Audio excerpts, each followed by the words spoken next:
Hello folks, and welcome to yet another super boring kit build instructional video.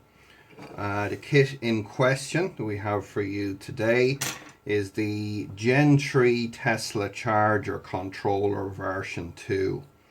As with all of our kits, it will be available in two forms. One will be, as you see here, with all of the components necessary to fit to the board, and in the second form will be just the bare PCB, as you see here, as we receive it from JLC PCB. So both of these options will be available on the EV BMW web shop. But what we're going to do today is we're going to show you a full build of the board and the components that we need to fit to it. Now, we got two little, I suppose, exceptions. The first is that on this build, there are two 0805 capacitors missing from the PCB. That is C31, which is a 1 microfarad 0805. And the second one is C25, which is a 22 picofarad 0805 capacitor. If you buy the full kit, as you see here, I will have fitted these two missing capacitors for you. But if you just buy the bare PCB, then you are going to have to do that job for yourself. So I'll show you just the fitting of the two capacitors first, but that is not going to be part of the kit build. But just so you can see what we're doing here, and you know how reasonably, I guess, straightforward it is to fit 0805 and larger surface mount components without any, particularly fancy kit. What I tend to do, just put a solder blob on one pad, like so. Just heat up the pad and put a solder blob on it. So we'll fit our 1 microfarad C31 first of all. Go and get one of those out. And what you do is, just with the tweezers, just walk it up to the pad, melt the solder, just float it on, and you're done with that one. Flip over, and just solder the second pad, and that's it. That's that cap done. We'll grab a little 22 picofarad now, and do C25 for us. Very same procedure, like so. And I'm doing this without any visual aids. You could use that little magnifier that I tend to use there for some of the finer pitch work, but this is very straightforward, and that's it. You're done. They don't look pretty, they're not as square on the pad as all the machine placed components, but you know what, they do the job. Now everything, how should I put this? So you will have only one surface mount part to place. That is the 470 microhenry inductor designated L1. And this is the same procedure as we've seen in other videos, but I'm going to assume that you haven't seen it because you're just watching it because you bought this kit. So procedure that I tend to use for this is a little bit similar to how we do the resistor, in that we're going to keep the solder melting and we're going to walk the inductor in on top of that. Now when we do that, the solder is going to stop melting because the heat is going to get synced in by the inductor. But we're going to keep the heat on that. It's big pad, you needn't worry about it lifting off the board, and just keep floating that solder until you see it gets sucked in underneath the inductor. And that's that side done. Come around, and then over here where the pad on the board meets the inductor leg, we just need to get heat. and a little bit of solder, and we just keep dabbing that solder. It's a bit like brazing. You just keep dabbing it until it starts to flow. And you will need to get a fair bit of heat in there. A little bit of flux helps. I'm actually trying this with no flux here this morning just to see how it goes. There we go. Starting to get sucked in under the pad. We just keep working the iron back and forth like this until we have a nice kind of a uniform bead like that. Again, don't be afraid of the heat with this. It's a big chunky part, and the pads are, you know, these JLC boards seem to be very good at that. They don't suffer from delamination. I've even cut them, you know, trying to get parts off, and they don't seem to suffer from it. So, alright, that is the only surface mount part that you will need to fit. Now, next thing we want to do is to fit the header for the Wi-Fi module. Now, just so everyone understands this, we are supplying the Wi-Fi header, but we are not supplying a Wi-Fi module with this kit. The reason is that at the minute, there is the software that we have for the Gen 3 controller does not support Wi-Fi. Now that's yet, okay?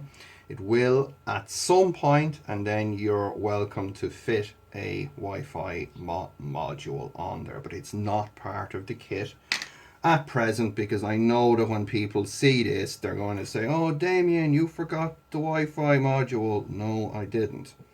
So, fitting the header, what I tend to do is just sit it in from the top side. Just let it sit anyway nearly. Solder one of the rear pads from the top. Now it's sitting downwards there, so what I do want to do is just lift it up and kind of square it up a little bit. Like that. I want to make sure that it's got a little bit of a rise on it, so it's pointing a little bit. It's not parallel to the board, and it's not facing into the board. It's kind of facing up from the board. Then we want to go around the back. Very straightforward here, and we just basic through hole soldering. And I've got the legs on this like so that they're pretty much flush with the rear of the board here, and that's the way we want it, because when the time does come, or if you decide to fit a Wi-Fi module, you don't want it kind of scraping on the main board. You want it to have a little bit of an air gap in there. So that is the Wi-Fi header fitted. Next up is our USB connector, and you can't put this the wrong way around. If you try, the pins just don't line up. So we get him in. There's 4 legs and the 2 kind of mounting tabs there. Now, of course, I've probably picked the one this morning that has the bent pins on it. Just my luck. Ah, there we are. And then it just fits in like that. Round the back. And what I again tend to do is I intend to just solder one of the signal leads. Make sure, just flip around, make sure that I'm flush to the PCB, which I am. Then we'll just do the rest of the signal leads. Like so. Once we've those done, then we can just get a nice blob in here, like so, onto the kind of retaining pins. These are just for mechanical strength, because you know, otherwise you'd rip off the little signal leads there. And just get a little snips, clean those off. If you want, you can even, you know, clean up a little bit of those, but there's no real need because you're probably putting them in one of the enclosures. So last step, we have our and I've of course got the one with the slightly bent pins on it this morning, just my luck. Got our 32-way connection header, which in your kit will have a little screw just put into the tab with a few turns. Just get a little Phillips screwdriver, spin that screw out.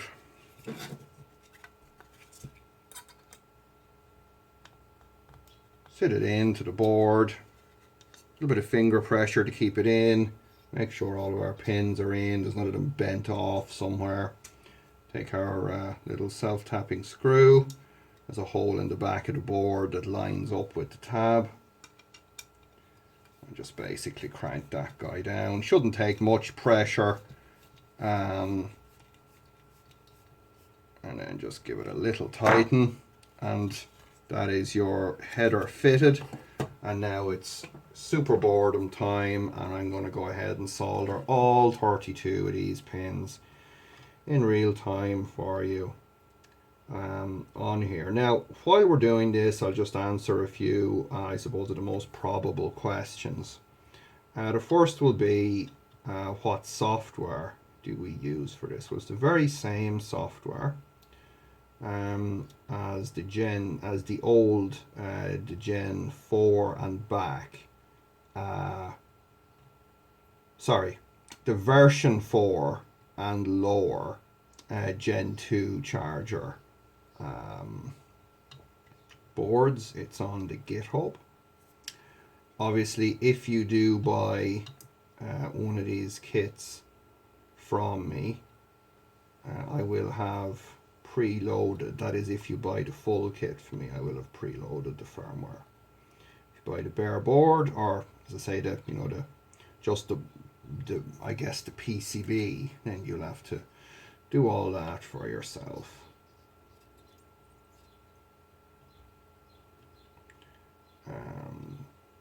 If someone does want to contribute to the project, designing in a little bit of software to run the Wi-Fi module would be a very useful contribution, which I'm sure not only I would appreciate, but others also.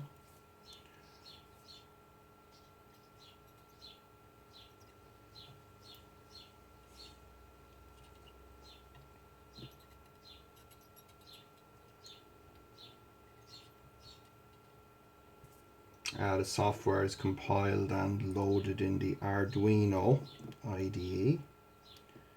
And you choose an Arduino GUI with the native USB port for connectivity.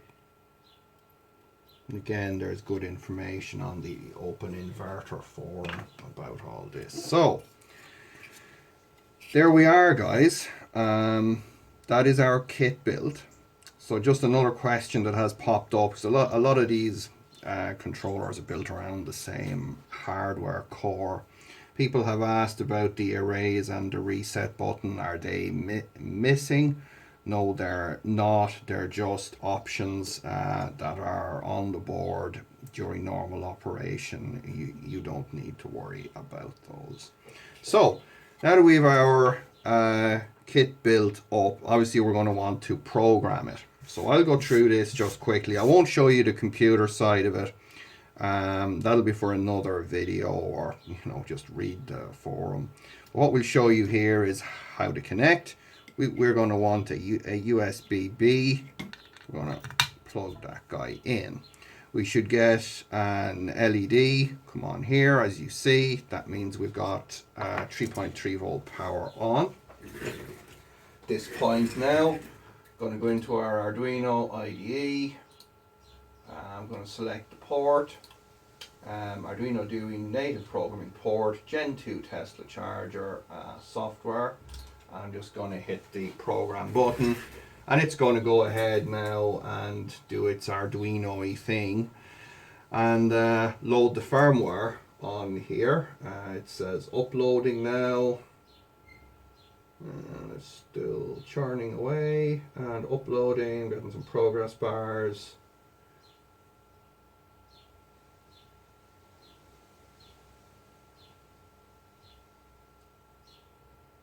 Verifying.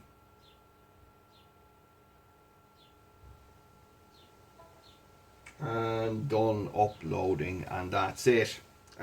So that's our kit build. video, folks, for our Gen 3 version 2 Tesla charger controller. As you can see, very, very simple build. It's not missing the Wi-Fi module. At some point in the future, we will have software that supports it. So that's it. Just to repeat the usual disclaimer, your support for this kit is via the Open Inverter Forum only. I do not provide one-to-one support for this kit or indeed any other kits or parts or other things that you might find available on the EV-BMW web shop. So that's it. Hope you've enjoyed this one, folks. As always, don't forget to dislike, do not share, and unsubscribe yourself from my stupid loser channel. We will see you in the next episode. Check the links in the description for the various things, including the Open Inverter Forum for support, GitHub for downloading resources. This is a fully open source project. Everything, the PCB CAD files, the circuit diagrams, the software, everything is completely free and available on the GitHub. So that's it. And until next time, happy Gen 3 charger controlling.